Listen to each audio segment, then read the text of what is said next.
지금 뭐라고 했죠? 고작 시골 처녀가 뭘 할 수 있다고? 한 번만 더 내 가족에게 손대면 그땐 당신들이 이 해안에서 육지로 돌아갈 수 없을 겁니다. 뭐? 이 계집애가 지금 우리를 협박하는 거야? 웃기는 여자네. 새벽 5시 전라남도 완도 앞바다에 위치한 달고운 해변에는 아직 어둠이 깔려 있었습니다. 파도가 모래사장을 부드럽게 핥으며 만들어내는 소리만이 고요한 마을을 깨우고 있었죠. 이곳은 서울의 번잡함과는 전혀 다른 세상이었습니다.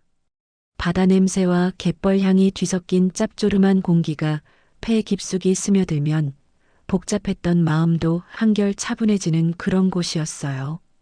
해변가 언덕 위에 자리한 해변 쉼터 펜션에서는 벌써 불빛이 켜지기 시작했습니다.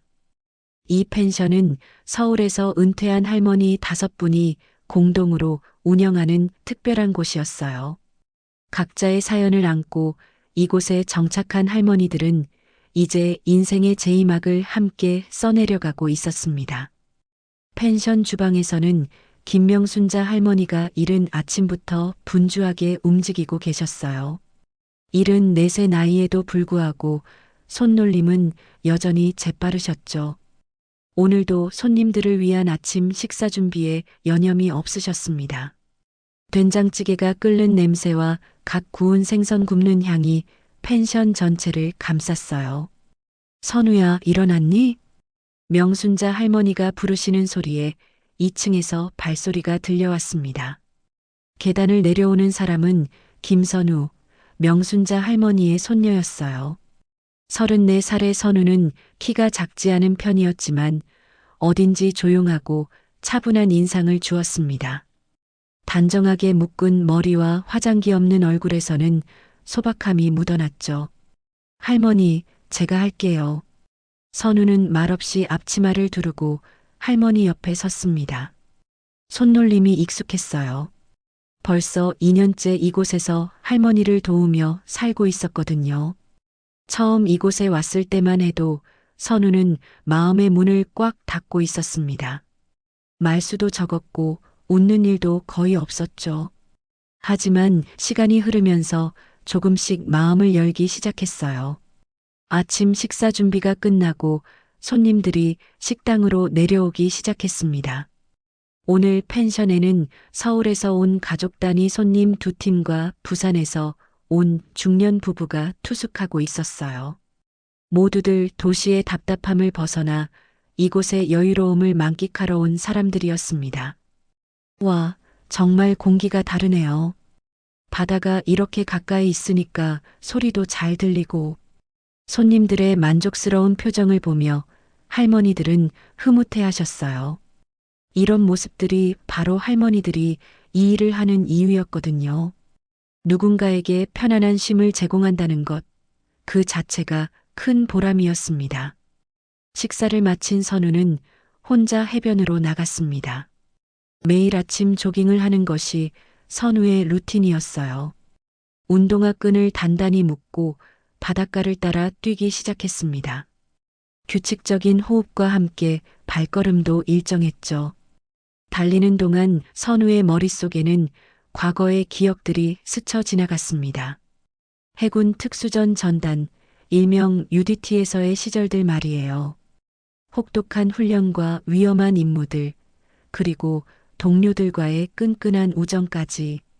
하지만 그 모든 것들이 한순간에 무너져버렸던 그날의 기억도 함께 떠올랐어요. 상관의 비리를 덮어쓰고 전역할 수밖에 없었던 그 억울함은 아직도 가슴 한편에 응어리로 남아 있었습니다. 조용히 살면 다 잊혀질 줄 알았는데. 선우는 중얼거리며 바다를 바라봤습니다. 끝없이 펼쳐진 푸른 바다가 마음을 조금이나마 평온하게 해주었어요. 이젠 그냥 바다가 좋았습니다.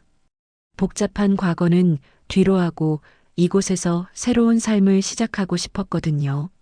조깅을 마치고 돌아온 선우는 펜션 일에 다시 몰두했습니다. 객실 청소부터 시작해서 정원 관리, 시설 점검까지 할 일이 많았어요.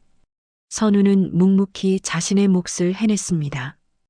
할머니들도 선우의 성실함에 늘 고마워하셨죠. 점심시간이 되자 펜션 마당에는 손님들과 할머니들이 모여 앉았습니다. 바다를 바라보며 함께 나누는 식사는 특별했어요. 도시에서는 느낄 수 없는 여유로움이 있었습니다. 선우도 한 구석에 조용히 앉아 이 평화로운 순간을 만끽했어요. 오후가 되자 손님들은 각자 해변 산책을 나가거나 펜션 주변을 둘러보며 시간을 보냈습니다. 선우는 이때를 이용해 펜션 주변을 점검했어요. 안전사고가 없도록 시설물들을 살펴보고 필요한 부분은 간단히 수리도 했습니다. 이런 일들도 선우에게는 자연스러웠어요. 군 생활을 통해 몸에 밴 습관이었거든요. 저녁 무렵 할머니들과 선우는 함께 석양을 바라보며 차를 마셨습니다. 하늘이 주황빛으로 물들고 바다도 그 색을 담아내는 모습이 정말 아름다웠어요. 이런 순간들이 바로 선우가 이곳에 머물고 싶어 하는 이유였습니다. 선우야, 내가 와서 정말 든든하다. 명순자 할머니의 말씀에 선우는 조용히 미소를 지었습니다. 처음으로 마음이 편안해지는 느낌이었어요. 이곳이 진짜 자신의 자리인 것 같았습니다. 밤이 되자 펜션은 고요해졌습니다. 손님들은 각자 방에서 휴식을 취하고 할머니들도 하루의 피로를 달래고 계셨죠. 선우는 혼자 해변에 나가 별을 올려다봤습니다. 도시에서는 볼 수 없었던 수많은 별들이 반짝이고 있었어요. 이곳에서의 삶이 계속 이어지기를 바라며 선우는 조용히 펜션으로 돌아갔습니다. 내일도 평범하고 평온한 하루가 되기를 소망하면서 말이에요. 하지만 선우는 아직 몰랐습니다. 이 평화로운 일상이 곧 크게 흔들리게 될 것이라는 사실을 말이죠. 다음 날 아침 달고운 해변 마을은 여느 때와 다름없이 평온했습니다. 선우는 어김없이 새벽 조깅을 마치고 펜션으로 돌아와 할머니와 함께 아침 준비를 하고 있었어요. 하지만 오늘은 뭔가 달랐습니다. 평소보다 마을 입구 쪽이 소란스러웠거든요. 선우야, 저기 좀 봐. 차가 여러 대 들어오네. 명순자 할머니가 창문 너머로 손가락을 가리키며 말씀하셨습니다. 마을 진입로에는 검은색 대형 승용차 3대가 줄지어 들어오고 있었어요. 번쩍번쩍 광이 나는 차량들이 이 소박한 어촌 마을과는 전혀 어울리지 않았습니다. 차량 번호판을 보니 모두 서울 지역이었죠. 선우는 무의식적으로 눈살을 찌푸렸습니다. 뭔가 익숙하지 않은 기운이 느껴졌거든요. 군 시절에 몸에 밴 직감이었을까요? 저런 차들과 저런 분위기는 보통 좋지 않은 일의 전조였어요. 차에서 내린 사람들을 보니 역시나 평범한 관광객들은 아니었습니다. 정장을 차려입긴 했지만 어딘지 거칠어 보이는 남자 5명이었어요. 나이는 30대 후반에서 50대 초반 정도로 보였습니다. 선글라스를 끼고 있어서 표정을 정확히 알 수는 없었지만 걸음걸이부터가 예사롭지 않았죠. 안녕하십니까, 할머니들? 일행 중 가장 나이 많아 보이는 남자가 먼저 입을 열었습니다. 김동철이라고 자신을 소개한 남자는 겉보기에는 정중해 보였어요. 하지만 목소리 톤이나 말투에서 뭔가 위압적인 느낌이 묻어났습니다. 저희는 서울 강남에서 온 건설 투자회사 직원들입니다. 이 아름다운 마을을 더욱 발전시킬 수 있는 좋은 제안을 가지고 왔어요. 김동철은 명함을 꺼내며 할머니들에게 건넸습니다. 명함에는 대한개발투자라는 회사명이 적혀 있었어요. 하지만 선우가 보기에는 뭔가 어색했습니다. 진짜 건설업계 사람들과는 다른 느낌이었거든요. 우리 같은 늙은이들한테 무슨 제안이 있다는 거예요? 할머니들 중 가장 목소리가 큰 박영자 할머니가 물어보셨습니다. 78살의 박영자 할머니는 젊은 시절 시장에서 생선 장사를 하셨던 분이라 성격이 시원시원하셨어요. 이 펜션과 주변 땅을 저희가 매입해서 대규모 리조트로 개발하려고 합니다. 물론 할머니들께는 현재 시세보다 훨씬 좋은 조건으로 보상해 드릴 생각이에요. 김동철의 말에 할머니들은 서로 얼굴을 바라보며 수군거리기 시작했습니다. 갑작스러운 제안에 당황스러워 하시는 모습이 역력했어요. 선우도 부엌에서 이 대화를 들으며 긴장감을 느꼈습니다. 우리가 여기서 얼마나 행복하게 사는지 아세요? 돈이 전부가 아니에요. 이곳은 우리의 보금자리라고요. 명순자 할머니가 단호하게 말씀하셨습니다. 다른 할머니들도 고개를 끄덕이며 동조하셨어요. 이곳에서의 삶이 얼마나 소중한지 모르는 외지인들에게는 이해하기 어려운 마음이었을 거예요. 김동철의 표정이 순간 굳어졌습니다. 예상보다 쉽게 넘어가지 않을 거라는 걸 직감한 듯 했어요. 하지만 곧 억지 웃음을 지으며 말을 이었습니다. 할머니들, 천천히 생각해 보세요. 시대가 변하고 있잖아요. 이런 좋은 기회가 언제 또 올지 모르는데 생각할 것도 없어요. 우리는 여기가 좋다니까요. 박영자 할머니의 단호한 거절에 김동철 일행의 분위기가 확연히 달라졌습니다. 처음에 예의 바른 모습은 온데간데 없고 뭔가 위험한 기운이 감돌기 시작했어요. 그렇다면 며칠 더 머물면서 할머니들께 설득의 시간을 드리겠습니다. 우리도 이 마을이 마음에 들어서 당분간 여기서 지낼 생각이에요. 김동철은 이렇게 말하고는 일행과 함께 마을 끝자락에 있는 작은 여관으로 향했습니다.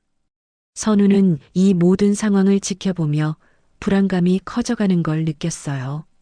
저들의 정체가 뭔지, 진짜 목적이 뭔지 알 수 없었지만 좋지 않은 예감이 들었습니다. 그날 저녁부터 김동철 일행의 본 모습이 드러나기 시작했습니다. 마을 해변에서 술을 마시며 큰 소리로 떠들어댔어요. 평소 조용했던 해변이 순식간에 시끄러워졌습니다. 펜션에 투숙 중인 손님들도 불편해하기 시작했어요. 여기 할머니들 참 고집이 세네. 돈도 안 되는 땅 붙들고 있으면서 뭘 그렇게 아끼는 거야? 나이 먹으면 다 저렇게 되나 봐. 현실을 모르는 거지. 김동철 일행이 술에 취해 하는 말들이 펜션까지 들려왔습니다. 할머니들의 얼굴이 점점 굳어져 갔어요. 자신들을 비하하는 말을 듣고 있자니 화가 나실 만했습니다. 사흘째 되는 날 밤 상황은 더욱 악화되었습니다. 김동철 일행은 완전히 술에 취해서 해변을 돌아다니며 할머니들에게 직접적으로 시비를 걸기 시작했어요. 할머니들, 아직도 생각 안 바뀌셨어요? 우리 참을성도 한계가 있는데. 김동철이 펜션 마당으로 들어와 큰 소리로 외쳤습니다. 할머니들은 무서워하시면서도 굴복하지 않으셨어요. 우리가 몇 번 말했어요? 팔지 않는다고요. 명순자 할머니가 떨리는 목소리로 대답하셨습니다. 그 순간 김동철의 손이 번쩍 올라가더니 명순자 할머니의 뺨을 때렸습니다. 탁! 크고 날카로운 소리가 고요한 밤 공기를 찢었습니다. 명순자 할머니는 비틀거리며 주저앉으셨어요. 다른 할머니들은 비명을 지르며 명순자 할머니를 부축했습니다. 그때 부엌에 있던 선우가 나타났습니다. 평소의 조용한 모습과는 전혀 다른 차가운 눈빛이었어요. 김동철과 마주친 선우의 시선에는 분노가 가득했습니다. 지금 뭐라고 했죠? 선우의 목소리는 낮았지만 서늘한 기운이 감돌았습니다. 김동철은 순간 뭔가 다른 느낌을 받았지만 술 기운에 제대로 판단하지 못했어요. 아, 손녀딸이 나오네. 할머니들이 말 안 들으니까 대신 혼내준 거야. 김동철이 비웃으며 말했습니다. 하지만 선우의 표정을 본 순간 뭔가 잘못되었다는 걸 직감했어요.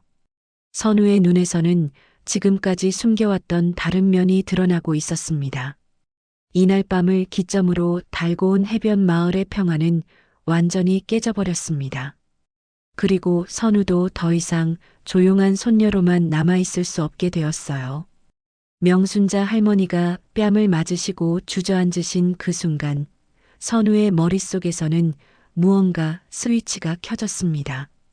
지금까지 조용히 살려고 노력했던 모든 것들이 한순간에 무너져 내렸어요. 할머니들을 부축해 펜션 안으로 모신 후 선우는 김동철 일행을 차갑게 바라봤습니다. 다시는 내 가족에게 손대지 마세요. 선우의 목소리는 평소보다 훨씬 낮고 차가웠습니다. 김동철은 술에 취한 상태였지만 뭔가 섬뜩한 기운을 느꼈어요. 하지만 자존심이 상했는지 비웃으며 대답했습니다. 고작 시골 처녀가 뭘 할 수 있다고. 김동철이 말을 마치기도 전에 선우는 돌아서서 펜션 안으로 들어갔습니다. 더 이상 말로 해결될 일이 아니라는 걸 깨달았거든요. 이제는 다른 방법을 써야 할 때였습니다. 그날 밤 선우는 할머니들이 모두 잠드신 후 조용히 움직이기 시작했습니다. 2층 자신의 방에서 오랫동안 꺼내지 않았던 검은색 가방을 열었어요. 그 안에는 해군 특수전 전단 시절의 장비들이 고스란히 들어 있었습니다. 소형 GPS 추적기, 야간 투시경, 그리고 각종 감시 장비들까지. 전역할 때 가져온 것들이었는데 다시는 쓸 일이 없을 거라고 생각했었죠. 하지만 지금은 달랐습니다. 할머니들을 지키기 위해서라면 무엇이든 해야 했어요. 새벽 2시 선우는 검은 옷을 입고 펜션을 나섰습니다. 김동철 일행이 머물고 있는 여관 주차장으로 향했어요. 다행히 주변은 조용했고 경비도 허술했습니다. 선우는 군 시절에 배운 은밀한 움직임으로 주차장에 접근했어요. 세 대의 검은 승용차가 나란히 주차되어 있었습니다. 선우는 각 차량의 하부에 소형 GPS 추적기를 부착했어요. 손놀림이 빠르고 정확했습니다. 몇 분도 안 되어 모든 작업이 끝났죠. 다음 날부터 선우는 김동철 일행의 동선을 추적하기 시작했습니다. GPS 신호를 받는 소형 모니터를 통해 그들이 어디로 가는지 실시간으로 파악할 수 있었어요. 놀랍게도 그들은 단순한 건설업자들이 아니었습니다. 마을에서 차로 30분 거리에 있는 폐공장에서 의심스러운 활동을 하고 있었거든요. 선우는 직접 그곳을 정찰해 보기로 했습니다. 밤중에 오토바이를 타고 조용히 폐공장 근처까지 갔어요. 야간 투시경으로 공장 내부를 살펴보니 충격적인 광경이 펼쳐졌습니다. 도박 테이블과 각종 게임 기계들이 설치되어 있었어요. 불법 카지노를 운영하고 있는 것이었습니다. 그뿐만 아니라 마약으로 보이는 물질들도 거래되고 있었죠. 역시 조폭들이었구나. 선우는 중얼거리며 상황을 정리했습니다. 김동철 일행은 천도파라는 조폭 조직의 일원들이었고 마을 땅을 노리는 이유도 불법 사업 확장을 위한 것이었어요. 할머니들의 펜션 부지는 그들에게 완벽한 은신처가 될 수 있는 장소였습니다. 집으로 돌아온 선우는 본격적인 대비책을 세우기 시작했습니다. 먼저 펜션 주변의 보안을 강화해야 했어요. 다음 날 아침 선우는 할머니들에게 펜션 보수 공사를 하겠다고 말씀드렸습니다. 선우야, 갑자기 웬 공사? 명순자 할머니가 의아해 하셨지만 선우는 단순히 시설 개선이라고 설명드렸어요. 사실은 펜션 주변에 철조망을 설치하고 CCTV 카메라를 곳곳에 배치하려는 계획이었습니다. 일주일 동안 선우는 밤낮으로 작업했습니다. 펜션 둘레에는 보기에는 장식용 울타리 같지만 실제로는 침입을 막을 수 있는 철조망을 설치했어요.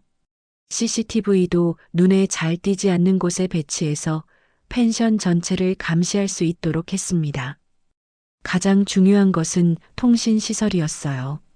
선우는 비상시에 외부와 연락할 수 있는 위성 통신기도 준비했습니다. 휴대폰 신호가 차단되더라도 도움을 요청할 수 있도록 말이에요. 모든 준비가 끝나고 나서 선우는 오랫동안 봉인해 두었던 상자를 열었습니다. 그 안에는 해군 특수전 전단 시절의 군복이 고스란히 보관되어 있었어요. 깔끔하게 다려진 검은 전투복과 부대 마크가 선우의 기억을 되살렸습니다. 한 번만 더. 선우는 군복을 만지작거리며 중얼거렸습니다. 평화로운 일상을 지키기 위해서라면 다시 한번 전사가 되어야 할 때였어요. 그 무렵 김동철 일행은 점점 더 노골적으로 할머니들을 괴롭히기 시작했습니다. 펜션 앞 해안도로에서 큰 소리로 음악을 틀어놓고 밤늦게까지 소란을 피웠어요. 심지어 펜션 손님들에게까지 시비를 걸기 시작했습니다. 여기 묵으려면 우리한테 먼저 허락받아야 해. 김동철의 부하 중 하나가 펜션에 온 가족 손님들에게 소리를 질렀습니다. 무서워진 손님들은 예약을 취소하고 서둘러 떠나기 시작했어요. 할머니들의 유일한 수입원이 끊어지기 시작한 것입니다. 어느 날 저녁 선우는 김동철 일행 앞에 나타났습니다. 이번에는 평소와 달리 당당한 모습이었어요. 눈빛도 예전과는 완전히 달랐습니다. 경고합니다. 한 번만 더 내 가족에게 손 떼면 그땐 당신들이 이 해안에서 육지로 돌아갈 수 없을 겁니다. 선우의 말에 김동철은 처음엔 비웃었습니다. 하지만 선우의 눈을 마주하는 순간 왠지 모를 공포감이 밀려왔어요. 평범한 시골 처녀의 눈이 아니었거든요. 뭐, 이 계집애가 지금 우리를 협박하는 거야? 김동철이 화를 내며 소리쳤지만 선우는 전혀 위축되지 않았습니다. 오히려 더욱 차분하고 위험한 기운을 내뿜었어요. 협박이 아니라 경고입니다. 마지막 경고예요. 선우는 이렇게 말하고 돌아섰습니다. 김동철 일행은 뭔가 이상하다는 걸 느꼈지만 자존심 때문에 물러설 수 없었어요. 오히려 더욱 거칠게 나오기 시작했습니다. 그날 밤부터 본격적인 신경전이 시작되었습니다. 하지만 이제 선우는 준비가 되어 있었어요. 해변의 조용한 전사가 깨어나기 시작한 것입니다. 김동철 일행에게 마지막 경고를 한 후 선우는 혼자서는 한계가 있다는 걸 깨달았습니다. 할머니들과 마을을 지키기 위해서는 더 확실한 대책이 필요했어요. 그날 밤 선우는 오랫동안 고민 끝에 중요한 결정을 내렸습니다. 휴대폰을 꺼내든 선우의 손가락이 잠시 멈췄습니다. 이 번호로 전화를 걸면 다시는 돌이킬 수 없다는 걸 알고 있었거든요. 하지만 더 이상 선택의 여지가 없었어요. 번호를 누르고 통화 버튼을 눌렀습니다. 여보세요? 수화기 너머로 들려온 목소리는 굵직하면서도 친숙했습니다. 최성훈, 과거 해군 특수전 전단에서 함께 복무했던 전우이자 현재는 해양경찰 특임대 소속 대위였어요. 성훈아, 나야. 선우. 선우? 김선우? 세상에, 정말 오랜만이다. 어떻게 지내고 있었어? 저녁 후에 연락이 완전히 끊어져서. 성훈의 목소리에서 반가움과 함께 걱정이 섞여 나왔습니다. 선우가 왜 갑자기 연락을 했는지 짐작하고 있는 듯 했어요. 성훈아, 부탁이 있어. 지금 상황이 좀 복잡해졌어. 선우는 간단하게 현재 상황을 설명했습니다. 천도파 조폭들이 마을을 위협하고 있다는 것, 할머니들이 위험에 처해 있다는 것까지 말이에요. 그런 일이 있었구나. 하지만 선우야, 내가 개입하기에는 절차상 문제가 있어. 정식 신고가 들어와야. 성훈이 망설이는 기색을 보이자 선우는 조용히 말했습니다. 적색 작전 재개. 전화기 너머로 성훈의 숨소리가 거칠어지는 게 들렸습니다. 적색 작전은 해군 특수전 전단에서 사용하던 비상 코드였어요. 동료의 생명이 위험할 때 모든 절차를 무시하고 즉시 지원하라는 의미였습니다. 알겠어. 비공식적으로 도와줄게. 하지만 조심해야 해. 혼자 무리하지 마. 성운의 답변에 선우는 안도의 한숨을 내쉬었습니다. 이제 든든한 지원군이 생겼어요. 다음 날부터 선우는 본격적인 작전을 시작했습니다. 먼저 해안 지형을 철저히 분석했어요. 달고운 해변은 세면이 바다로 둘러싸여 있고 육지 쪽으로는 좁은 진입로 하나뿐이었습니다. 방어하기에는 유리한 지형이었죠. 선우는 김동철 일행의 동선을 차단할 수 있는 함정들을 설치하기 시작했습니다. 마을 진입로 곳곳에 타이어를 펑크낼 수 있는 못들을 숨겨놓았어요. 겉보기에는 평범한 도로였지만 선우만이 아는 위치에 위험 요소들이 배치되어 있었습니다. 해변 쪽에는 더욱 정교한 함정들을 만들었어요. 모래사장에 작은 구덩이들을 파고 그 위에 얇은 나뭇가지와 모래를 덮어 놓았습니다.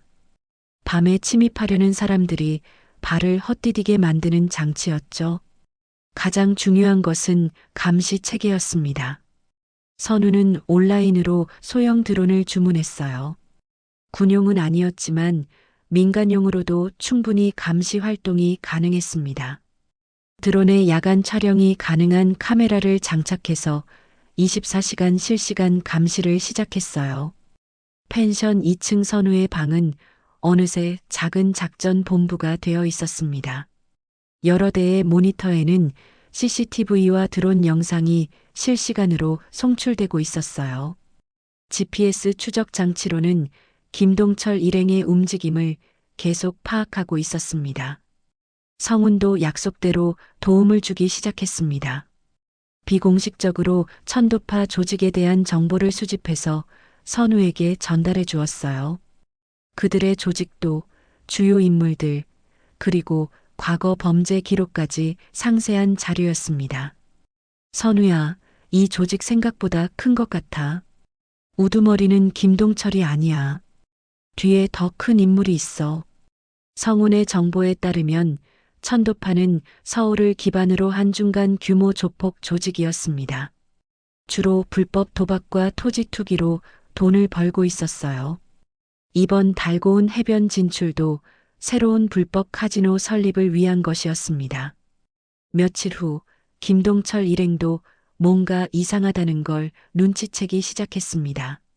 선우의 행동이 평범한 시골 처녀와는 전혀 달랐거든요.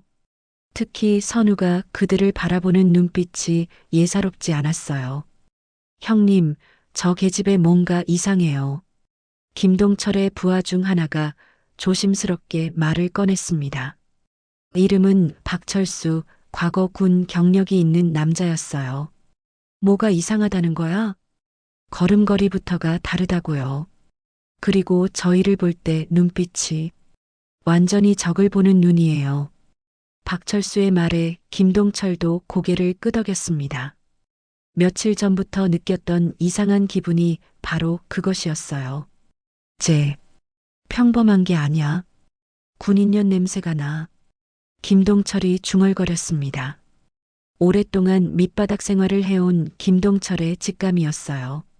선우에게서 뭔가 위험한 기운을 느끼고 있었습니다. 형님, 그럼 어떻게 할까요? 일단 더 자세히 알아봐. 저 계집애가 정확히 뭔지 파악해야 해. 김동철은 부하들에게 선우에 대한 신상조사를 지시했습니다. 하지만 선우의 과거는 대부분 기밀이었어요. 해군 특수전 전단 출신이라는 사실을 알아내기까지는 시간이 필요했습니다. 그러던 어느 날 밤 마침내 충돌이 벌어졌습니다.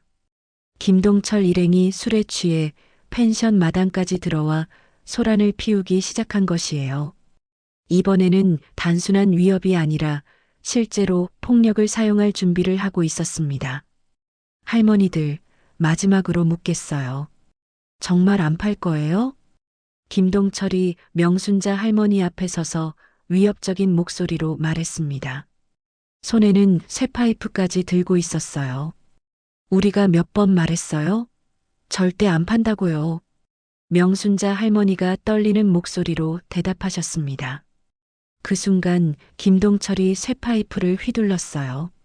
할머니를 향해서는 아니었지만 바로 옆 나무 기둥을 때려서 큰 소리를 냈습니다. 다음엔 실수할 수도 있어요. 김동철의 협박에 할머니들은 더욱 무서워하셨습니다. 바로 그때 어둠 속에서 선우가 나타났어요. 이번에는 완전히 다른 모습이었습니다.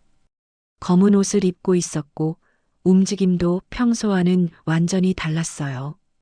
김동철 일행은 선우의 등장에 긴장했습니다. 뭔가 심상치 않은 기운이 느껴졌거든요. 이제 본격적인 대결이 시작될 참이었습니다.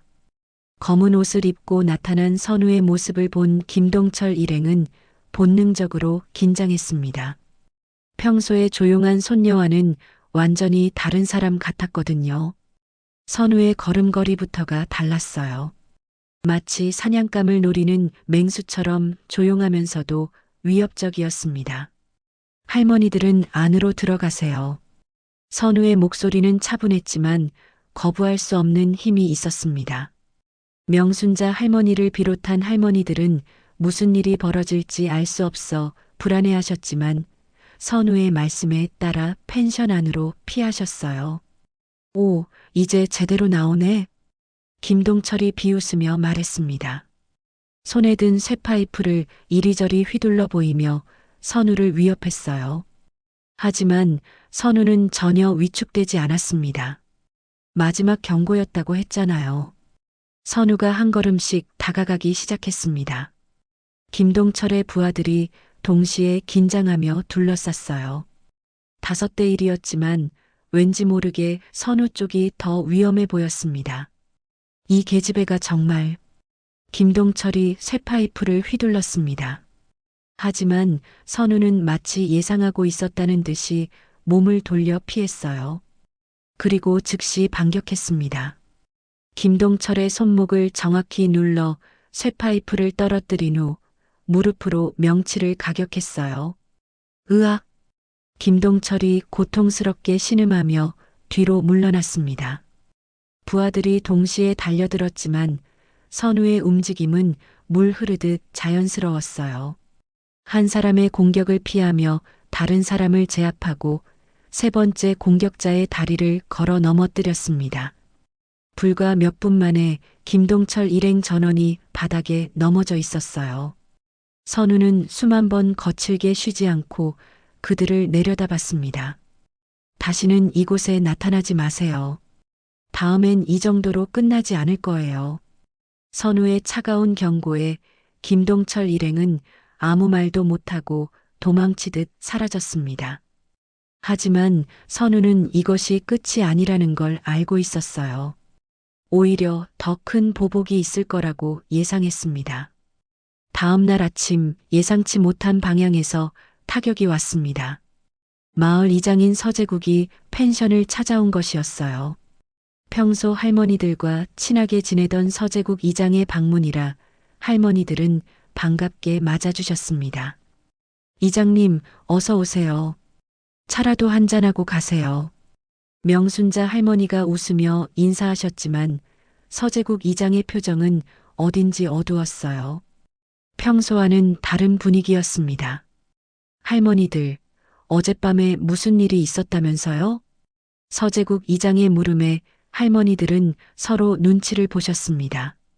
어떻게 대답해야 할지 망설이고 계셨어요. 그냥 좀 시끄러운 사람들이 와서 선우가 쫓아보냈어요. 명순자 할머니가 조심스럽게 대답하셨습니다. 하지만 서재국 이장의 반응은 의외였어요.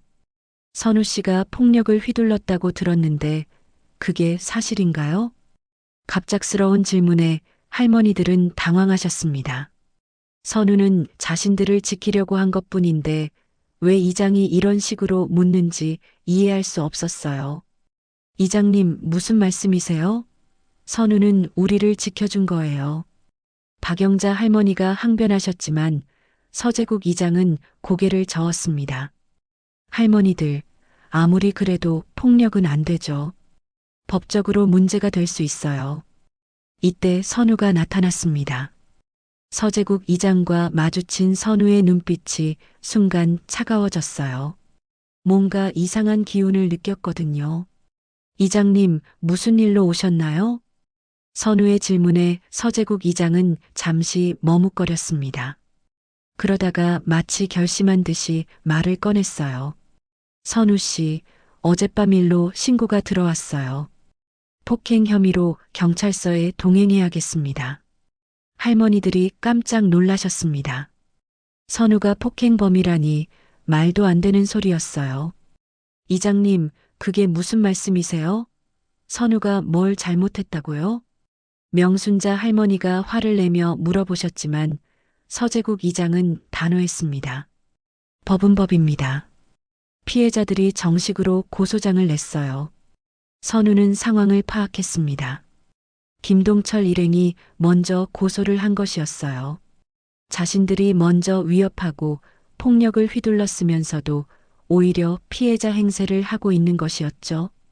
증거는 있나요? 선우가 차분하게 물었습니다. 하지만 서재국 이장은 이미 준비된 답변이 있는 듯 했어요. 목격자들도 있고 병원 진단서도 나왔어요. 어쨌든 일단 조사를 받아야 합니다. 그때 경찰차 한 대가 펜션 앞에 멈춰 섰습니다.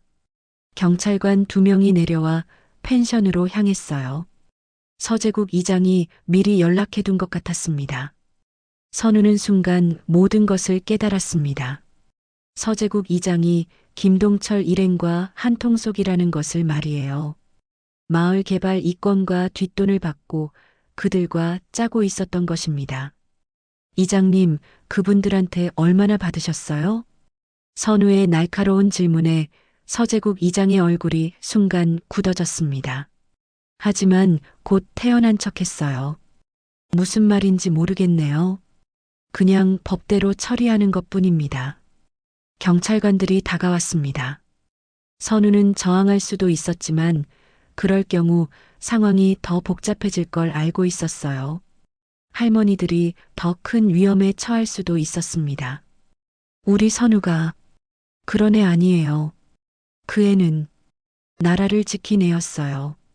명순자 할머니가 울먹이며 말씀하셨습니다. 선우의 과거를 정확히는 모르시지만 선우가 군인 출신이라는 건 짐작하고 계셨거든요. 할머니, 걱정하지 마세요. 곧 돌아올게요. 선우는 할머니들을 안심시키며 조용히 수갑을 찼습니다. 경찰관들도 선우가 순순히 협조하자 다소 의외라는 표정을 지었어요. 경찰차가 떠나고 나자 펜션에는 깊은 침묵이 흘렀습니다. 할머니들은 불안과 걱정으로 가득했어요. 선우 없이 어떻게 해야 할지 막막했습니다. 그날 밤 김동철 일행은 다시 나타났습니다. 이번에는 더욱 대담하게 펜션 주변을 어슬렁거렸어요. 선우가 없다는 걸 알고 있었거든요. 할머니들, 이제 방해자도 없으니까 다시 얘기해 봅시다. 김동철이 비웃으며 말했습니다. 할머니들은 무서워서 떨고 계셨지만 여전히 굴복하지 않으셨어요. 한편 경찰서 조사실에서 선우는 조용히 수갑을 보고 있었습니다. 억울하긴 했지만 화내지 않았어요. 오히려 차분하게 다음 계획을 세우고 있었습니다. 이제 정말로 본격적인 전쟁이 시작된 것이었어요. 경찰서 조사실의 차가운 형광등 불빛 아래 선우는 조용히 앉아 있었습니다. 수갑이 채워진 손목이 아프긴 했지만 표정은 전혀 위축되지 않았어요. 오히려 무언가를 기다리는 듯한 여유로운 모습이었습니다. 담당 형사가 들어와 의자에 앉더니 서류를 펼쳤습니다. 중년의 형사는 피곤해 보였어요. 이런 시골 마을의 폭행 사건 따위로 밤늦게 조사를 해야 하는 상황이 달갑지 않은 듯 했습니다. 김선우 씨 맞죠? 어젯밤 달고운 해변에서 김동철 씨 일행을 폭행한 혐의를 받고 있습니다. 변명할 말이 있으면 해보세요. 형사의 질문에 선우는 잠시 침묵했습니다. 그러다가 조용히 입을 열었어요. 형사님, 혹시 천도파라는 조직에 대해 들어보셨나요? 갑작스러운 질문에 형사가 고개를 들었습니다. 예상과 다른 반응이었거든요. 보통 이런 상황에서는 억울하다고 항변하거나 변명을 늘어놓기 마련인데 선우는 오히려 질문을 던지고 있었어요. 천도파? 그게 뭔가요? 김동철과 그 일행들이 소속된 조폭 조직입니다. 불법 도박과 토지 투기를 주업으로 하고 있죠. 선우의 답변에 형사는 의아한 표정을 지었습니다. 단순한 폭행 사건이 아닐 수도 있다는 생각이 들기 시작했어요. 그런 걸 어떻게 알고 있나요? 증거가 있거든요. 선우는 이렇게 말하며 조용히 손을 움직였습니다. 수갑이 채워져 있어서 움직임이 제한적이었지만 셔츠 안쪽 주머니에서 작은 USB를 꺼냈어요. 형사가 놀란 표정을 지었습니다. 몸수색을 했는데 어떻게 그런 물건을 숨기고 있었는지 신기했거든요. 이 안에 천도파의 모든 불법 행위가 기록되어 있습니다. 불법 도박장 운영, 마약 거래, 폭력 조직 운영, 그리고 공무원 매수까지요. USB를 받아든 형사는 반신반의했습니다. 하지만 선우의 진지한 표정을 보니 거짓말 같지는 않았어요. 이걸 어떻게 구했나요? 제가 직접 촬영한 겁니다. 지난 일주일 동안 그들의 불법 카지노 현장을 몰래 찍었어요. 선우는 차분하게 설명했습니다.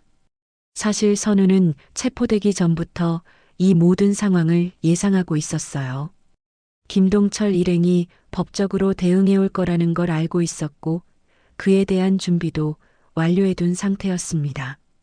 형사님, 이 USB를 해양경찰 특임대 최성훈 대위에게 전달해 주실 수 있나요? 해양경찰이요? 왜 해양경찰에게? 천도파의 주요 거점이 바다 근처에 있거든요. 그리고 최성훈 대위는 이 사건의 전말을 알고 있어요. 형사는 잠시 고민했습니다.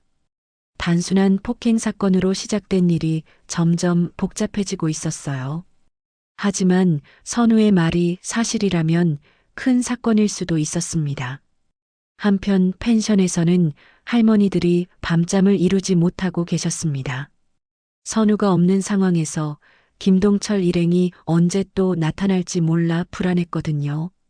선우가 없으니까 정말 무섭네. 명순자 할머니가 떨리는 목소리로 말씀하셨습니다. 다른 할머니들도 모두 같은 마음이었어요. 바로 그때 펜션 밖에서 소음이 들렸습니다. 김동철 일행이 다시 나타난 것이었어요. 이번에는 더욱 대담하게 펜션 마당까지 들어왔습니다. 할머니들, 이제 정말 마지막이에요. 방해하는 사람도 없으니까 깔끔하게 정리하죠. 김동철이 위협적인 목소리로 말했습니다. 손에는 또다시 쇠파이프를 들고 있었어요. 그런데 그때 갑자기 펜션 마당에 강한 조명이 켜졌습니다. 선우가 미리 설치해둔 비상 조명이었어요. 김동철 일행은 갑작스러운 불빛에 당황했습니다. 동시에 여러 곳에서 사이렌 소리가 들려오기 시작했습니다. 경찰차와 해양경찰 차량들이 마을로 진입하고 있었어요. 뭐야? 이게 무슨 상황이야? 김동철이 당황하며 부하들을 둘러봤습니다. 하지만 이미 늦었어요. 사방에서 경찰들이 나타나기 시작했습니다. 천도파 김동철, 불법 도박장 운영과 조직폭력 혐의로 체포한다.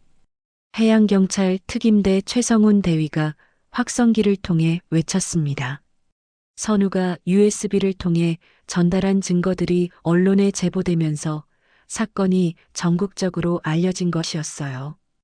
USB 안에는 놀라운 내용들이 담겨 있었습니다. 천도파의 불법 카지노 운영 현장, 마약 거래 장면, 그리고 서재국 이장이 뒷돈을 받는 모습까지 선명하게 촬영되어 있었어요. 선우는 체포되기 전 일주일 동안 밤마다 위험을 무릅쓰고 이 모든 증거들을 수집해왔던 것입니다. 소형 카메라와 녹음기를 이용해서 천도파의 모든 범죄 행위를 기록했어요. 이걸 언제 다 촬영한 거야? 성훈이 USB 내용을 확인하며 감탄했습니다. 선우의 치밀함에 새삼 놀랐어요. 언론에서도 이 사건에 큰 관심을 보였습니다. 조용한 시골 마을에서 벌어진 조폭과 전직 특수부대원의 대결이라는 스토리가 화제가 되었거든요. 해양경찰과 군 정보부가 합동 수사에 나선다고 합니다. 뉴스 앵커의 목소리가 전국에 울려 퍼졌습니다. 사건의 규모가 예상보다 훨씬 컸던 것이었어요.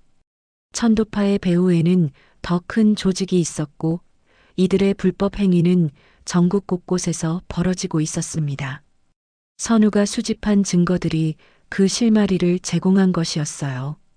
결국 선우는 보석으로 풀려나게 되었습니다.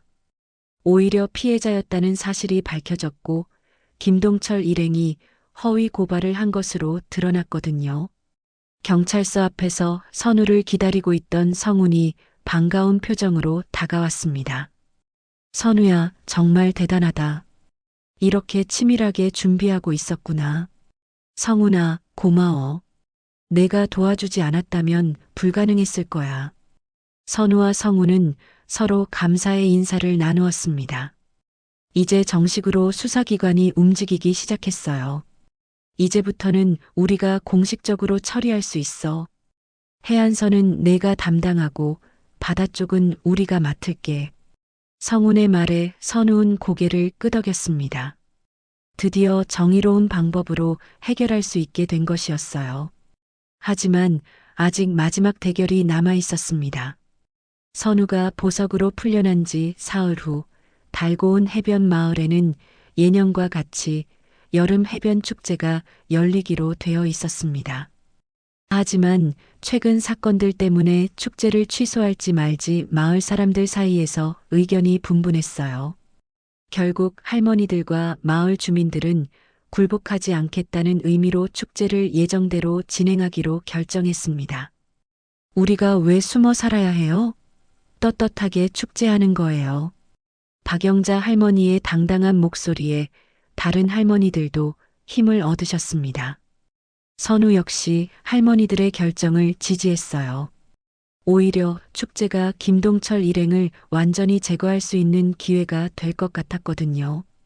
해양경찰과 군 정보부의 합동 수사가 시작되었지만 김동철 일행은 여전히 마을 근처에 숨어 있었습니다.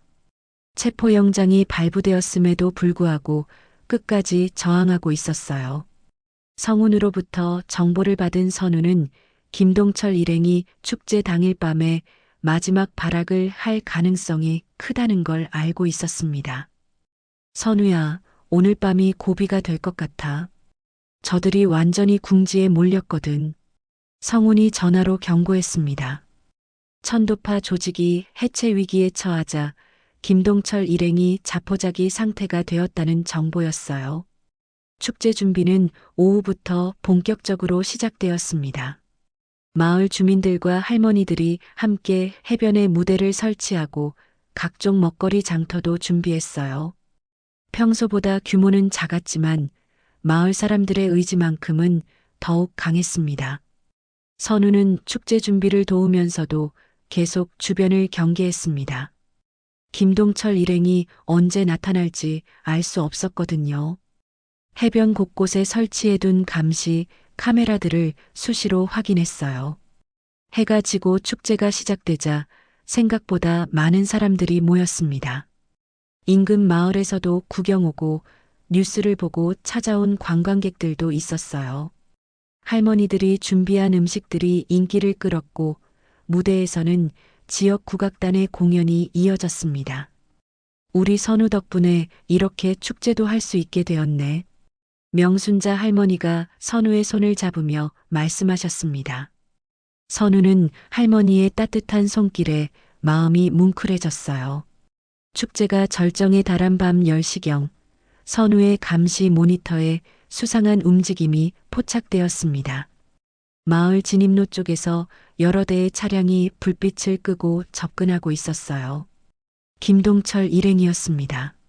선우는 즉시 성훈에게 연락했습니다. 성훈아, 시작됐어. 지금 들어오고 있어. 알겠어. 우리도 준비됐어. 바다 쪽에서 대기하고 있을게. 성훈의 답변에 선우는 안도했습니다. 이제 정말 마지막 순간이었어요. 김동철 일행은 이번에는 완전 무장 상태였습니다. 쇠파이프뿐만 아니라 강목과 심지어 흉기까지 준비해온 것 같았어요. 축제를 즐기던 사람들이 그들의 등장에 술렁거리기 시작했습니다. 모든 사람들 즉시 이곳에서 나가. 오늘 이 해변은 우리가 접수한다. 김동철이 확성기를 들고 소리쳤습니다. 축제 참가자들이 무서워하며 도망가기 시작했어요. 순식간에 평화로웠던 축제장이 아수라장이 되었습니다. 할머니들, 펜션 안으로 피하세요. 선우가 큰 소리로 외쳤습니다. 할머니들은 무서워하면서도 선우가 걱정되어 쉽게 피하지 못하셨어요. 선우야, 너도 같이 가자. 명순자 할머니가 선우의 팔을 잡았지만 선우는 고개를 저었습니다. 할머니, 이번엔 제대로 끝내야 해요. 안으로 들어가 계세요. 선우는 할머니들을 펜션 안으로 모신 후 김동철 일행과 마주섰습니다. 이번에는 도망갈 곳도 없고 숨을 이유도 없었어요. 김선우, 내 때문에 우리 조직이 망했어. 오늘 너를 완전히 끝장내겠어. 김동철이 분노에 차서 소리쳤습니다. 부하들도 모두 선우를 둘러쌌어요. 7명 대 1명이었지만 선우는 전혀 위축되지 않았습니다. 그동안 참았지만 이제 끝이에요. 선우가 차분하게 말했습니다. 김동철이 강목을 휘둘렀지만 선우는 능숙하게 피하며 반격했어요. 하지만 상대가 너무 많았습니다. 바로 그때 바다 쪽에서 엔진 소리가 들려왔습니다. 강력한 서치라이트가 해변을 환하게 비추기 시작했어요. 검은 고무보트 세대가 파도를 가르며 해변으로 접근하고 있었습니다. 해양경찰 특임대다. 모든 무기를 버리고 항복하라. 성훈의 목소리가 확성기를 통해 울려 퍼졌습니다. 고무보트에서 완전 무장한 해양경찰 특임대원들이 해변으로 상륙하기 시작했어요. 김동철 일행은 당황했습니다. 예상하지 못한 상황이었거든요. 하지만 이미 후퇴할 길도 막혔어요. 어차피 끝이라면 저 계집애라도 같이 데려가겠어. 김동철이 마지막 발악으로 선우에게 달려들었습니다. 하지만 선우는 이미 준비하고 있었어요. 김동철의 공격을 피한 후 순간적으로 김동철의 뒤로 돌아가 목 뒤를 정확히 가격했습니다. 으악! 김동철이 고통스럽게 신음하며 바닥에 쓰러졌습니다. 선우가 차갑게 내려다보며 말했어요. 해병대는 물에서 싸운다고요. 하지만 우리는 그보다 더 깊은 곳에서 싸워요. 선우의 말이 끝나자 해양경찰 특임대원들이 김동철 일행을 모두 제압했습니다. 저항하던 부하들도 순식간에 제압당했어요. 동시에 육지 쪽에서는 일반 경찰들이 서재국 이장을 체포하고 있었습니다. 뇌물수수와 직권남용 혐의였어요. 이장님, 천도파로부터 받은 돈은 어디에 숨겨뒀나요? 수사관의 질문에 서재국은 아무 말도 할 수 없었습니다. 모든 증거가 확보된 상황이었거든요. 해변에는 다시 고요가 찾아왔습니다. 김동철 일행은 모두 체포되었고 서재국 이장도 연행되었어요. 성훈이 선우에게 다가와 어깨를 두드렸습니다. 선우야, 정말 수고했어. 이제 끝났어. 선우는 깊은 한숨을 내쉬었습니다. 정말로 모든 것이 끝난 것 같았어요. 할머니들도 펜션에서 나오셔서 선우를 걱정스럽게 바라보셨습니다. 이제 정말 평화롭게 살 수 있겠네요. 선우가 할머니들에게 미소를 지으며 말했습니다. 달고 온 해변에 다시 평온이 찾아온 것이었어요. 김동철 일행이 체포되고 일주일이 지났습니다. 달고 온 해변 마을에는 다시 고요한 평화가 찾아왔어요. 아침이면 어김없이 파도 소리가 들려오고 갈매기들이 해변 위를 자유롭게 날아다녔습니다. 마치 그 모든 일들이 꿈이었던 것처럼 마을은 원래의 모습을 되찾았어요. 펜션도 예전처럼 조용해졌습니다. 사건 이후 한동안 손님들이 끊겼었는데 최근 들어 다시 예약이 들어오기 시작했어요. 오히려 뉴스를 보고 관심을 가진 사람들이 더 많이 찾아오고 있었습니다. 선우야, 오늘도 서울에서 가족 단위 손님이 온대. 명순자 할머니가 예약 확인서를 보시며 기뻐하셨습니다. 할머니들의 얼굴에도 다시 웃음이 돌아왔어요. 그동안 얼마나 무서우셨을까 생각하니 선우의 마음이 아팠습니다. 선우는 여전히 매일 아침 조깅을 했습니다. 하지만 예전과는 느낌이 달랐어요. 과거로부터 도망치기 위한 조깅이 아니라 하루를 시작하는 즐거운 의식이 되었거든요. 바다를 바라보며 뛰는 선우의 얼굴에는 평온함이 깃들어 있었습니다. 며칠 후 마을에 특별한 소식이 전해졌습니다. 달고 온 해변 마을이 국방부와 해양경찰청이 연계한 실버 치안지원 해변 마을로 지정된다는 것이었어요. 실버 치안지원 마을이 뭐예요? 박영자 할머니가 궁금해하며 물어보셨습니다. 마을회관에 모인 주민들도 모두 관심을 보였어요. 담당 공무원이 설명해 주었습니다. 고령자가 많이 거주하는 마을의 안전을 위해 정기적으로 해양경찰과 군 관계자들이 순찰을 돌고 비상시 즉시 대응할 수 있는 시스템을 구축한다는 내용이었어요. 앞으로는 이런 일이 다시는 일어나지 않을 겁니다. 마을 어르신들께서 안심하고 사실 수 있도록 국가가 책임지겠습니다. 공무원의 말에 할머니들은 박수를 치며 기뻐하셨습니다. 선우도 마음이 놓였어요. 이제 정말로 안전한 곳이 된 것 같았거든요. 성훈도 가끔 마을을 방문했습니다. 공식적으로는 순찰 업무였지만 실제로는 선우와 할머니들 안부를 확인하러 오는 것이었어요. 선우야, 군에서 복직 제안이 들어왔는데 어떻게 할 거야? 어느 날 성훈이 선우에게 조심스럽게 물어봤습니다. 선우의 공로가 인정받아서 전역 처리를 취소하고 복직시켜주겠다는 제안이 왔던 것이에요. 선우는 잠시 고민했습니다. 예전 같았으면 당장 승낙했을 거예요. 하지만 지금은 달랐습니다. 고마운 제안이지만 거절할게. 이곳이 내 자리인 것 같아. 선우의 답변에 성우는 놀라면서도 이해한다는 표정을 지었습니다. 선우의 얼굴에서 예전과는 다른 평온함을 느낄 수 있었거든요. 할머니들도 선우의 결정을 기뻐하셨습니다. 이제 선우가 정말로 가족이 된 것 같았어요. 우리 선우가 계속 있어준다니 정말 든든하다. 명순자 할머니가 선우의 손을 꼭 잡으며 말씀하셨습니다. 선우는 할머니의 따뜻한 손길에 마음이 뭉클해졌어요. 한 달이 지나자 마을에는 새로운 전통이 생겼습니다. 할머니들이 선우를 해변의 딸이라고 부르기 시작한 것이었어요. 처음에는 부끄러워했지만 점점 그 호칭이 자연스러워졌습니다. 매일 아침 조깅을 마친 선우는 할머니들과 함께 해변에서 차를 마셨습니다. 바다를 바라보며 하루를 시작하는 것이 새로운 루틴이 되었어요. 할머니들은 각자 좋아하는 차를 준비해 오셨고 선우도 직접 끓인 차를 가져왔습니다. 선우야, 내가 와서 우리 인생이 정말 달라졌어.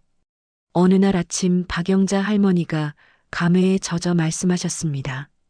다른 할머니들도 고개를 끄덕이셨어요. 저야말로 할머니들 덕분에 새 인생을 살게 되었어요. 선우의 답변에 할머니들은 웃으셨습니다. 정말로 서로에게 소중한 존재가 된 것이었어요. 펜션 손님들도 선우와 할머니들의 관계를 보며 감동받곤 했습니다. 도시에서는 보기 힘든 따뜻한 가족이었거든요. 여기 오면 마음이 정말 편해져요. 할머니들과 선우 씨를 보고 있으면 진짜 가족 같아요. 서울에서 온 손님이 체크아웃 하면서 말했습니다. 이런 말을 들을 때마다 선우는 자신의 선택이 옳았다는 확신이 들었어요. 가을이 깊어지자 해변의 풍경도 바뀌었습니다. 여름 내내 붐볐던 관광객들은 줄어들었지만 대신 더욱 고요하고 아름다운 바다를 만날 수 있었어요. 선우는 어느 날 저녁 혼자 해변을 거닐며 지난 시간들을 되돌아봤습니다. 처음 이곳에 왔을 때는 그저 과거로부터 도망치고 싶었어요. 아무도 자신을 모르는 곳에서 조용히 살고 싶었습니다. 하지만 이제는 달랐습니다. 이곳에서 진짜 가족을 만났고 진짜 자신의 자리를 찾았어요. 더 이상 도망칠 이유도 없었습니다. 이번엔 내가 지켜낸 거겠지. 선우가 파도를 바라보며 중얼거렸습니다.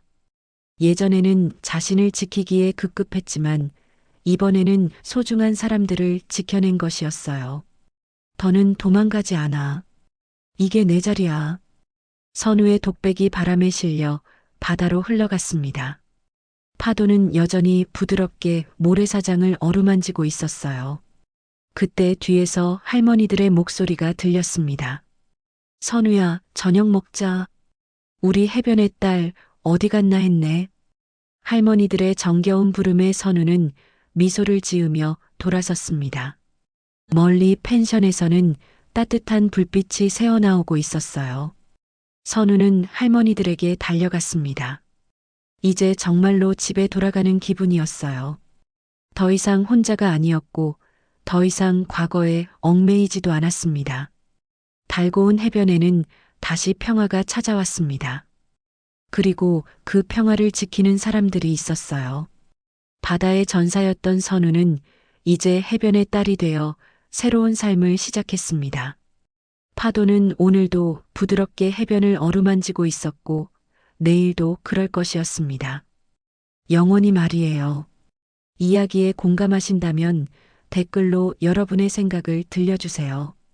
그리고 구독과 좋아요는 무료입니다. 구독 버튼 한 번의 클릭이 더 좋은 이야기를 만드는 큰 힘이 됩니다. 오늘도 시청해 주셔서 감사합니다.